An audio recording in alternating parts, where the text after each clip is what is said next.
잘 나오셨습니다. 네, 제가 지난주에도 말씀드렸지만 하나님이 찾으시고 기뻐하는 사람은 어떤 사람이냐? 바로 예배하는 자를 원한다 그랬어요. 예배하는 자를 찾는다 그랬어요. 이 말은 하나님이 참으로 기뻐하고 마음에 흡족한 자는 언제 어디서나 하나님을 인정하고 하나님을 하나님으로 고백하는 이 예배의 자리에 나온 여러분인 줄로 믿습니다. 그러기 오늘도 그 은혜의 받금, 하나님이 주시는 큰 은혜가 여러분 가운데 임하게 될 줄로 믿습니다.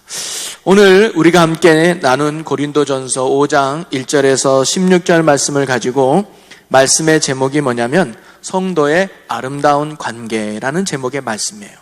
여러분, 신앙은 생활입니다. 생활. 여러분, 생활이라는 말은 뭐냐면 대상과 관계를 맺으며 살아가고 있다고 해서 그것을 생활이라고 그러죠. 그래서 우리는 부부 생활이라고 말합니다. 부부 생활하면 뭐냐면 남편과 아내가 관계를 맺으며 살아가는 것을 부부 생활이라고 그러죠. 직장 생활이라고 말합니다. 이것은 직장 생활은 나뿐만 아니라 직장 동료들과 함께 관계를 맺으며 살아가는 것을 직장 생활이라고 말하죠. 그러기에 상대방과 어떤 관계를 맺으며 살아가느냐에 따라서 우리의 생활이 기쁨이 가득한 행복한 생활이 될 수 있는 반면에 상대방과 어떤 관계를 맺냐에 따라서 지옥과 같은 힘든 생활을 할 때도 있다는 거죠. 그죠? 야, 부부 생활이 천국 같아. 아유, 부부 생활이 지옥 같아. 직장 생활이 너무 천국 같아.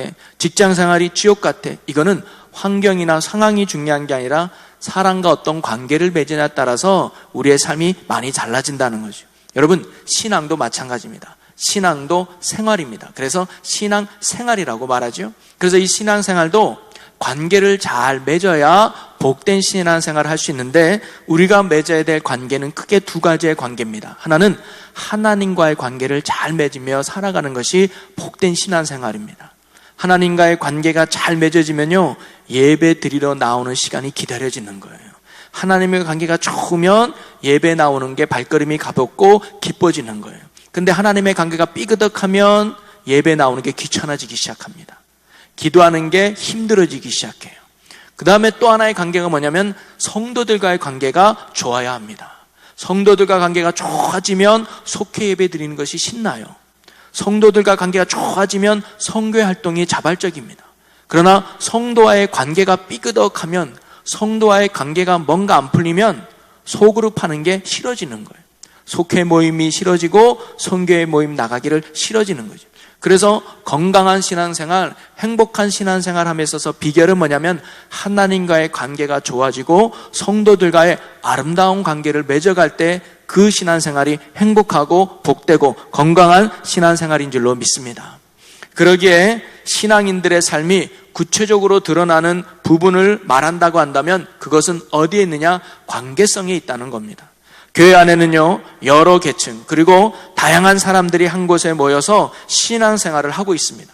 나이가 다르고 신분의 차이가 있고 문화의 차이가 있고 환경의 차이가 있는 이렇게 여러 다른 사람들과 어떻게 바르고 또 좋은 관계를 맺으며 살아가느냐가 건강한 신앙생활의 척도라고 할 수가 있습니다.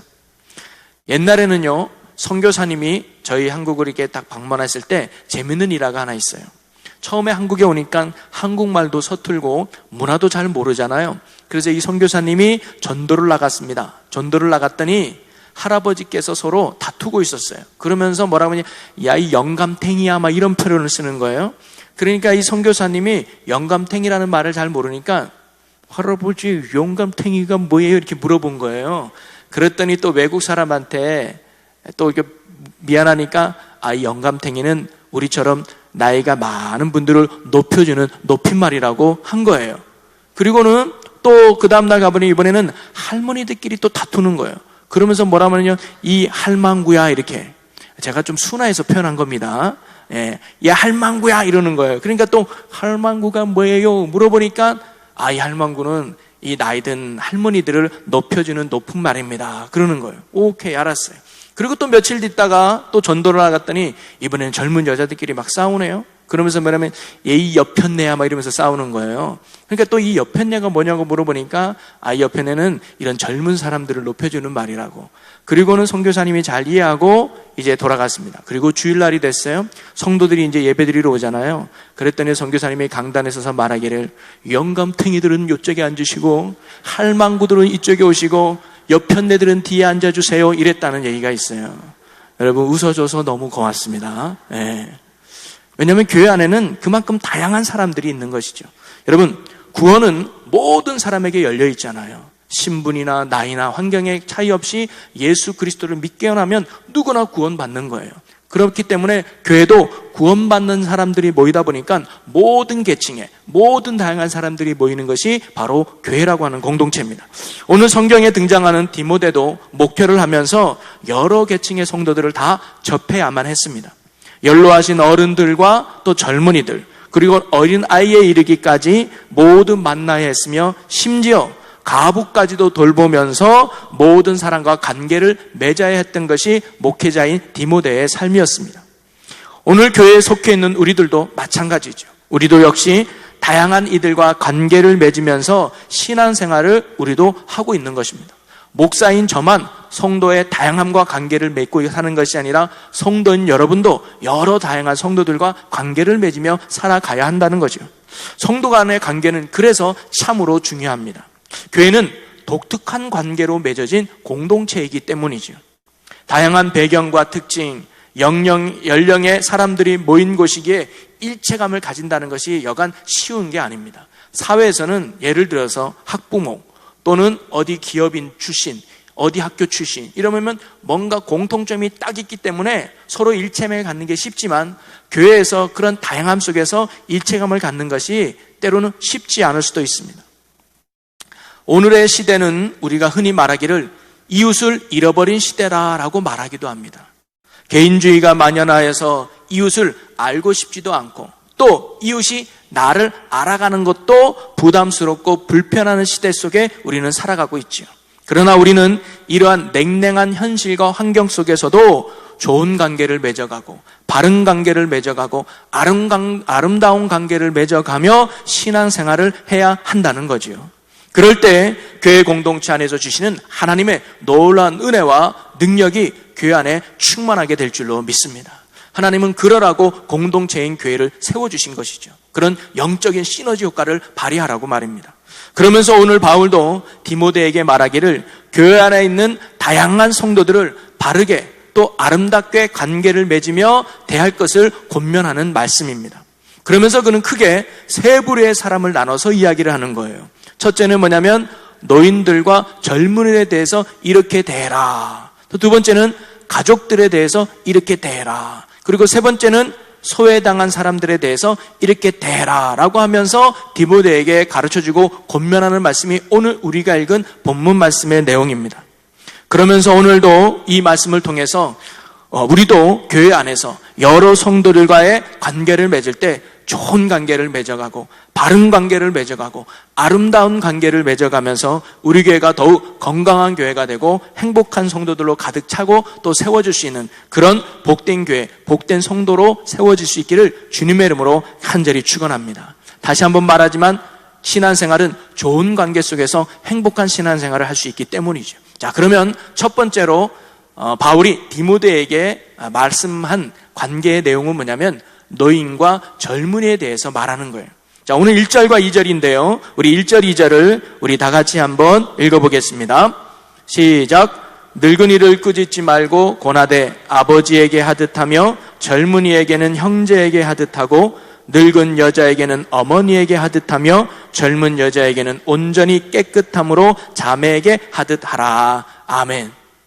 여러분 오늘 말씀해 보니까 디모데가 먼저 교회 안에 나이 많은 어르신들을 대할 때 어떻게 대해야 되는지를 가르쳐주고 있어요. 1절에 보니까 꾸짖지 말고 아버지에게 대하듯 하라. 그리고 늙은 여자들도 어머니에게 대하듯 하라라고 권면하고 가르쳐주고 있습니다.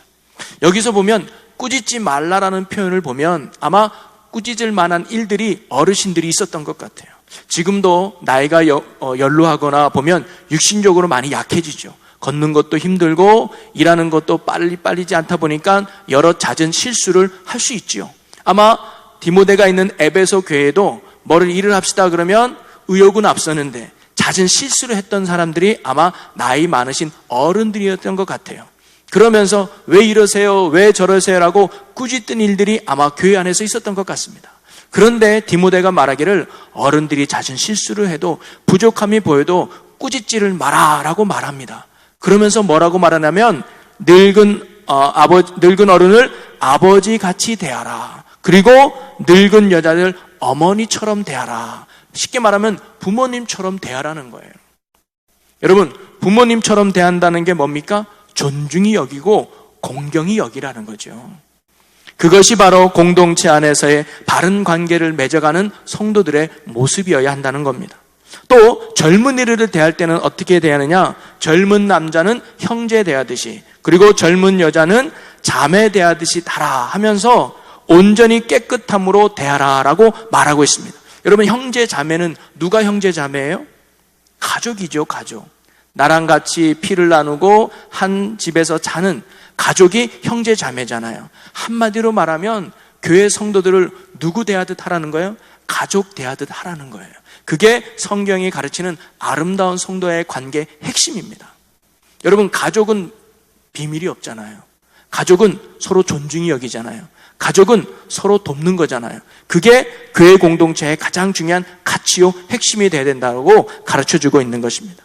가족처럼 대하라는 것의 가장 중요한 의미는 뭐냐면 그것은 바로 남녀노소 모두가 소중하고 귀한 지체들이라는 사실을 알아야 하고 깨닫고 붙잡으라는 겁니다. 교회 안의 모든 지체는 성경은 그리스도의 몸된 지체라고 가르쳐주고 있습니다. 교회는 그리스도의 몸이요, 성도는 그 몸을 이루는 지체라고 말하고 있는 것이죠. 그러기에 몸의 지체 중에 어느 것 하나 덜 중요하고 더 중요한 게 어디 있을까요? 가치 없는 지체는 없습니다. 손가락 하나부터 시작해서 각 신체의 일부까지 어느 것 하나 소중하지 않은 게 없이 모든 지체가 소중하고 귀한 것이죠.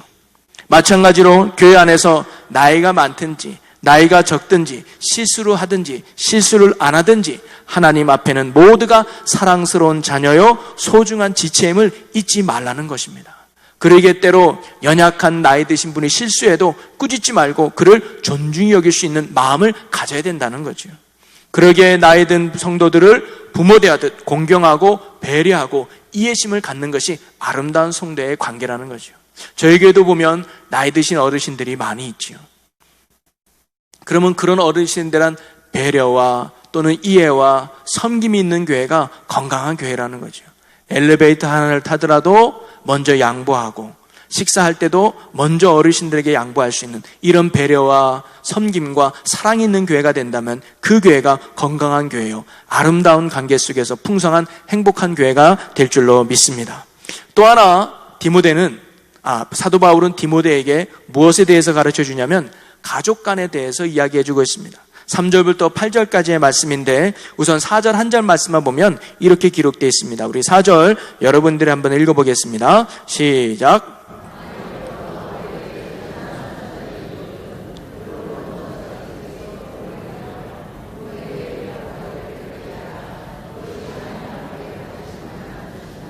아멘.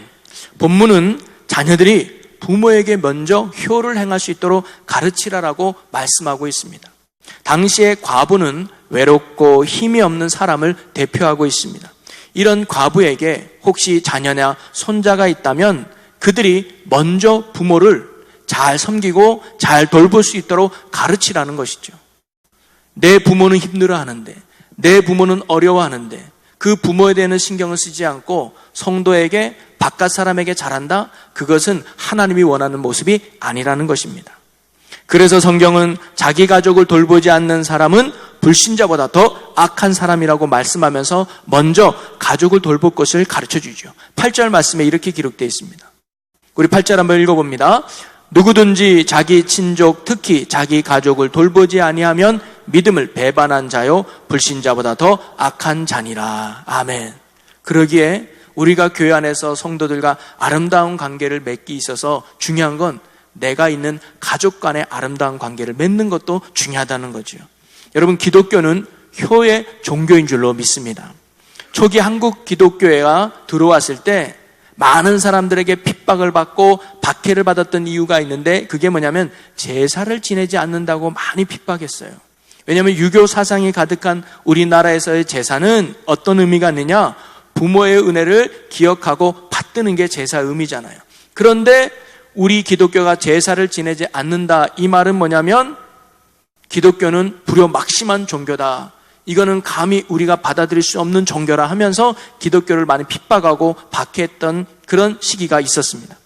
그런데 기독교만큼 대놓고 효를 강조하는 종교도 없다는 거죠. 10계명 중 제5계명이 뭡니까? 내 부모를 공경하라. 아예 대놓고 공경할 것을 말씀하고 있습니다. 기독교는 효의 종교입니다. 참된 효는 부모님이 죽은 후에 잘 섬기는 것이 아니라 살아 계실 때 잘 섬기고 모시는 것이 참 효의 모습이라는 것이죠. 우리가 구원받고 거룩한 자녀가 되어서 그리고 하나님의 말씀대로 살아가는 첫 번째 말씀을 지켜야 될 장소가 어디냐? 바로 가정이라고 하는 것입니다. 하나님께서 이 세상을 창조하실 때 제일 마지막에 지은 게 사람이라고 생각하지만 아니요, 제일 마지막에 창조하신 건 가정을 창조하신 거예요. 아담과 먼저 만드시고 홀로 있는 것이 보기 좋지 않아서 하와를 만들어서 둘이 한 몸이 되게 하심으로 완전한 창조는 끝이 났습니다. 즉 하나님의 창조의 마지막은 가정을 만들었다는 것이죠. 그것은 뭘 의미하냐면 하나님의 의가 이루어지고 하나님의 뜻이 이루어지는 가장 최소한의 공동체가 어디냐? 바로 가정이라는 것을 가르쳐 주는 것입니다. 그래서 하나님은 아담과 하와를 통해서 처음 가정을 만드시고 그곳에서 하나님이 원하시는 아름다운 삶을 만들어 가셨던 것이죠. 예배당 안에서는 누구든지 말씀처럼 또 말씀의 사람처럼 보입니다. 말씀을 잘 지키고 하나님을 사랑하고 또 의롭게 사는 사람처럼 교회 안에서는 다 그렇게 보이죠. 저도 교회 안에서 욕하고 싸는 사람 별로 못 봤어요. 바깥에 나면 많이 있어요. 근데 교회에서는 잘 안 그래요. 다들 거룩하고 말씀대로 사는 사람들 같습니다. 그러나 진정한 말씀의 사람은 바로 어디에서? 가정에서 말씀이 생활화돼야 된다는 것이죠. 모든 그리스도인들에게 1차적인 사역지와 선교지가 어디냐? 가정이기 때문입니다. 자기 가정을 말씀으로 바르게 세울 수 있는 사람이 교회도 그리고 사회도 바로 세울 수 있는 것이죠. 하나님께서 말씀으로 먼저 가정을 세우셨기 때문에 우리가 가정 안에서 올바른 말씀으로 순종하고 실천해 나갈 때 우리의 삶이 하나님의 뜻을 이루는 아름다운 관계를 맺는 복 있는 삶을 살아낼 수 있다는 겁니다. 이는 곧 우리가 말씀대로 살아야 될 첫 번째 터전이 바로 가정이 되어야 된다는 것을 하나님 우리에게 가르쳐주고 있는 것이죠. 가정에서 말씀으로 잘 세워진다면 그 사람은 어디에 가든지 말씀의 사람으로 살아갈 수 있습니다. 그래서 성경은 먼저 우리가 가정에서 가족들을 섬기며 돌보라고 권면하고 있는 것이죠. 그럴 때 우리는 다른 성도들과도 좋은 관계를 맺고 아름다운 관계를 맺으며 살아갈 수 있는 것입니다. 우리가 흔히 그런 속담 있잖아요. 가정에서 새는 바가지 밖에서 샌다. 맞는 말인 것 같아요. 가정에서 부모에게 잘하는 사람, 가정에서 자녀를 사랑하는 사람, 교회도 마찬가지죠. 나이든 어르신 공경할 줄 알 겁니다. 어린 자녀들 사랑으로 품을 수 있는 것이죠. 우리가 흔히 남들한테는 잘하는데 가족한테는 참으로 못하는 사람이 종종 우리 주변에 있어요. 근데 그런 거 어떻게 보면 성경적이지 않는 삶의 모습입니다. 가족들에게 신앙으로 인정받는 사람이 그 사람의 신앙이 어찌 보면 진짜 신앙일 수 있다는 거죠. 그래서 어느 교회는 장로님을 세울 때 가족들 인터뷰를 해요. 자녀들을 불러가지고 네 아빠 집에서도 기도 생활하냐? 네 아빠 집에서 성경 얼마나 있냐? 네 아빠 엄마와의 관계는 어떠냐? 네 아빠가 너희들한테 어떻게 신앙적으로 잘 대해주냐? 이렇게 자녀의 인터뷰를 통해서 가족 안에서의 신앙을 점검해요. 왜냐하면 그게 진짜 신앙일 수 있기 때문이죠. 내가 편하다 보니까, 내 가족이 편하다 보니까 쉽게 내 마음대로 가족에게 함부로 하는 경향이 있어요. 그렇기 때문에 가족을 잘 섬기는 사람, 가족을 믿음으로 대하는 사람이 모든 성도와 아름다운 관계를 맺을 수 있다는 거죠. 오늘 저와 여러분이 부족함이 있지만 우리 가족들에게 말씀에 순종하고 사랑으로 섬김으로 말미암아 아름다운 관계를 더 맺어갈 수 있는 우리 모두가 되기를 주님의 이름으로 간절히 축원합니다. 그리고 마지막 세 번째로 바울은 디모데에게 소외된 사람들에 대해서 어떻게 대할지를 권면해 주고 있습니다. 바울은 소외된 사람의 대표로 누구를 언급하느냐? 참 과부를 도울 것을 언급하고 있습니다. 9절에서 10절 말씀인데요. 우리 9절 10절 말씀을 한번 읽어볼까요?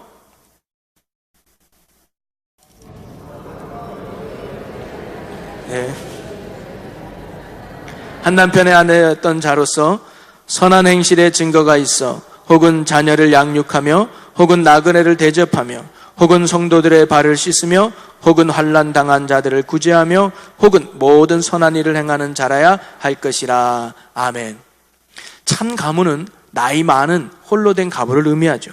60세 이상의 가부로서 생계 유지가 참으로 어렵고 사회적으로 무기력하며 또 힘없고 연약한 부류의 사람들이 바로 이 참 가부에 속한 사람들입니다.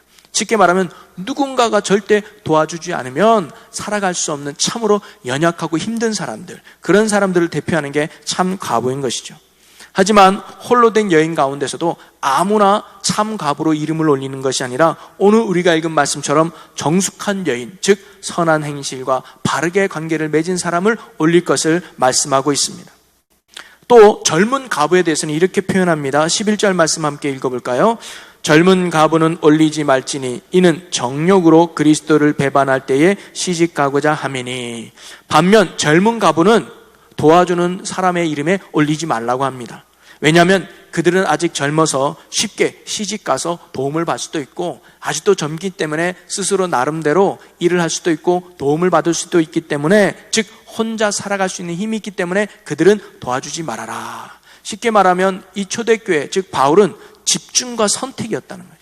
아무나 도와주지 말고 진짜 도움이 필요한 사람을 잘 선택해서 제대로 도와주라는 거죠. 여러분, 교회에 중요한 사역 중에 하나가 있다면 그것은 돌봄 사역입니다. 그러기에 힘없고 연약하고 소외된 사람들을 돌보는 것은 교회에 마땅한 의무이자 당연한 역할이죠.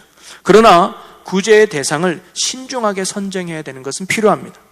더러는 친분 관계 때문에 또는 분위기와 충동에 이끌려서 구제하는 경우는 우리가 참으로 조심해야 된다는 거죠. 왜냐하면 자칫 그렇게 되면 오히려 남을 도와주는 것이 또 다른 문제를 일으키고 또 다른 상처를 줄 수 있기 때문입니다.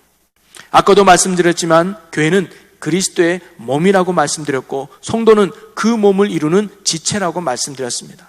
몸에서 어느 지체 하나가 아프면 온 몸이 그곳에 신경 쓰게 되게 마련이죠.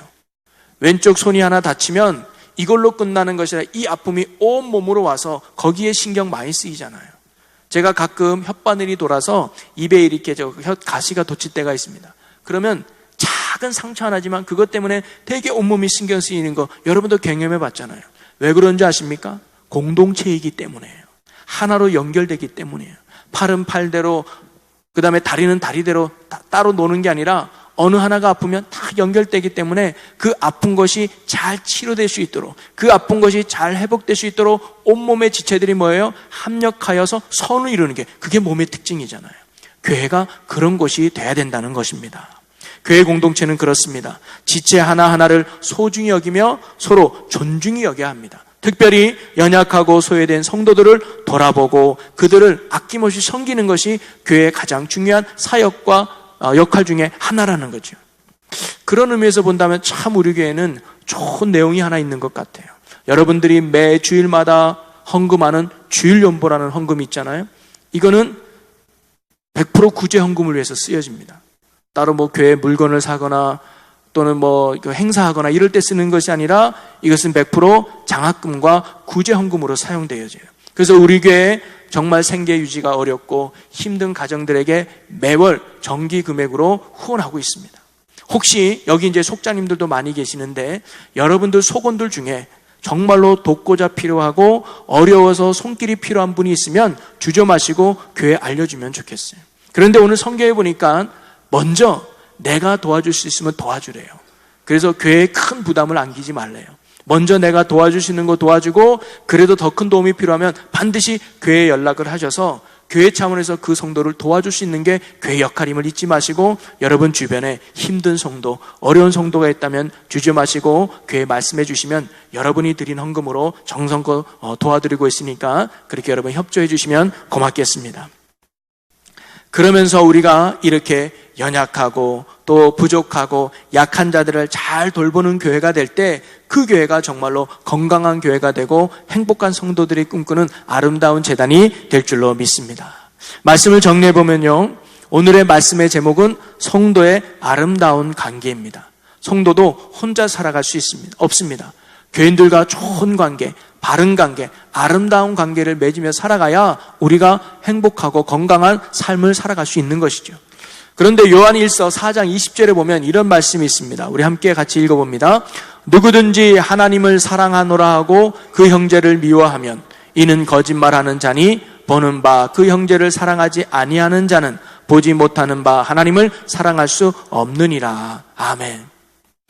하나님을 사랑한다고 말해놓고 형제를 미워한다면 그 말이 거짓말이라는 거예요. 또 눈에 보이는 형제를 사랑하지 않으면서 눈에 보이는 하나님을 사랑한다고 할 수 없다는 말입니다. 저기는 하나님을 사랑하는 자는 반드시 이웃을 사랑으로 연결된다는 거예요. 또한 이웃을 사랑하는 사람은 반드시 하나님의 사랑으로 연결된다는 거예요. 이 두 가지는 결코 분리되지 않는 하나라는 거예요. 하나님의 사랑, 이웃 사랑은 따로따로 노는 것이 아니라 진짜 하나님을 사랑하면 이웃을 사랑할 줄 아는 자가 되고, 이웃을 사랑할 줄 아는 자가 곧 하나님을 사랑할 줄 아는 자가 된다는 말씀입니다. 여러분, 건강한 교회는 어떤 교회입니까? 제가 우리 교회를 위해서 품고 기도하는 비전은 다른 게 아니에요. 건강한 교회, 행복한 성도가 되는 게 하나님이 이 교회를 원하는 마음 같아요. 여러분, 큰 교회가 중요한 게 아니라 건강한 교회가 중요하죠. 성도들의 숫자가 중요한 게 아니라 건강한 성도가 모이는 교회가 중요하죠. 하나님이 제일 교회 원하는 교회는 내가 이 교회 건강한 교회 만들겠다. 이게 하나님의 비전이고 마음이에요. 여러분, 그러면 어떤 교회가 건강한 교회일까요? 건물이 튼튼하고 조직이 잘 짜여져 있고 성도들이 많이 모이는 교회가 정말 건강한 교회일까요? 아니요. 한마디로 말하면 성도들과 아름다운 관계가 맺어지는 교회가 건강한 교회인 줄로 믿습니다. 내가 좋아하는 사람만 좋아하고 내게 잘해주는 사람만 잘해주는 그런 이기적이고 좁은 마음의 성도의 관계가 아니라 오늘 말씀처럼 나이 많은 성도가 있다면 내 부모처럼 여겨서 먼저 배려하고 먼저 섬겨주고 먼저 아껴줄 수 있는 이런 사랑의 풍성함이 있는 교회.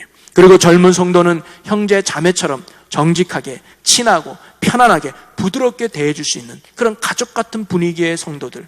그리고 가족들을 먼저 믿음 안에서 말씀 안에서 잘 대하고 섬길 줄 아는 믿음의 성도들. 그리고 소외되고 힘든 성도들을 있다면 그들을 힘껏 돕는 일에 앞장서며 사랑으로 섬길 수 있는 성도들, 그런 성도들로 가득한 교회, 여러분, 그런 교회가 건강한 교회고 행복한 교회인 줄로 믿습니다. 부디 오늘 우리 교회가 그런 아름다운 관계로 많이 맺어져서 특별히 여러분의 속회가 이런 아름다운 관계로 맺어지는 건강한 속회가 되기를 주의 이름으로 간절히 축원합니다. 그리고 우리 교회가 그런 속회가 건강하고 성교회가 건강하고 성도 한 사람 한 사람들이 건강해서 아름다운 관계로 맺어져서 그런 믿음으로 똘똘 뭉쳐서 그래서 믿음의 역사가 있고 사랑의 수고가 있고 소망의 인내가 있는 아름다운 교회가 되어서 하나님이 보시기에 참으로 기뻐할 수 있는 그런 건강하고 복된 재단이 되시기를 주님의 이름으로 간절히 축원합니다. 우리 기도하겠습니다. 사랑과 은혜 아버지 하나님, 우리에게 주님의 몸된 교회를 허락해 주심을 감사합니다. 이곳에서 또한 귀하고 사랑스러운 성도님들과 함께 신앙의 여정을 함께 할 수 있도록 인도해 주심 또한 감사합니다. 아직 우리가 성도 간에 아름다운 관계를 맺지 못하고 부족함과 연약함 속에 있던 부분이 있다면 주님, 우리를 용서하여 주옵소서. 이제는 나를 넘어 우리를 생각하고 성도 간의 아름다운 교제와 관계를 맺으며 신앙생활하는 행복한 주의 성도들이 되게 하여 주시옵소서. 서로를 존중히 여기며 귀하게 여기게 하시며 먼저 배려하고 섬길 수 있는 마음을 허락하여 주셔서 가족처럼 서로 아끼며 돕는 모습 속에서 아름답고 복된 관계를 맺으며 살아가는 충주 제일교회 사랑의 공동체와 모든 성도와 속회가 될 수 있도록 인도하여 주시옵소서. 우리의 영원한 소망과 능력이 되시는 우리 주 예수 그리스도의 이름으로 기도하옵나이다. 아멘.